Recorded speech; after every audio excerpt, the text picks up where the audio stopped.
Hi friends, మనం ఈరోజు 79వ స్వాతంత్ర దినోత్సవాన్ని జరుపుకుంటున్నాం.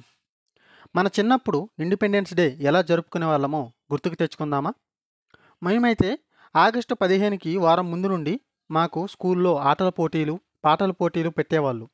మేమందరం చాలా ఉత్సాహంగా పాల్గొనేవాళ్ళం. ఇందులో గెలిచిన వాళ్ళకి ప్రైజెస్ కూడా ఇచ్చేవాళ్ళు.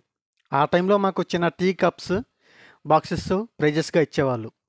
ఇండిపెండెన్స్ డే రోజు మేమంతా ఉదయం ఎర్లీగా లేచి స్కూల్ డ్రెస్ ఇస్త్రీ చేయించింది వైట్ షర్ట్, నీలం కలర్ ప్యాంట్ వేసుకొని స్కూల్కి బయలుదేరి వెళ్ళేవాళ్ళం.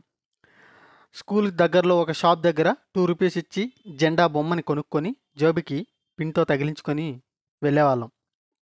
హెడ్ మాస్టర్ జెండా ఆవిష్కరించి జనగణమన, వందే మాతరం గీతాలు ఆలపించినప్పుడు మన తిరంగ పతాకము గాలిలో ఎగురుతున్నప్పుడు వచ్చే ఫీలింగు మనం మాటల్లో చెప్పలేం. అంతా అయిపోయాక చాక్లెట్స్ ఎప్పుడిస్తారా అని ఎదురు చూసేవాళ్ళం. ఇక్కడ అయిపోయిన తర్వాత మండల ఆఫీసు, పోలీస్ స్టేషన్లో కూడా జెండా ఎగరవేసేవాళ్ళు కదా, అక్కడ కూడా మేము అటెండ్ అయిపోయి చాక్లెట్స్ కోసం చాక్లెట్స్ తీసుకొని మంచిగా ఎంజాయ్ చేసేవాళ్ళం. సో మీరు కూడా మీ చిన్ననాటి స్వాతంత్ర దినోత్సవ జ్ఞాపకాలు ఏమైనా ఉంటే కామెంట్స్లో తెలియజేయండి.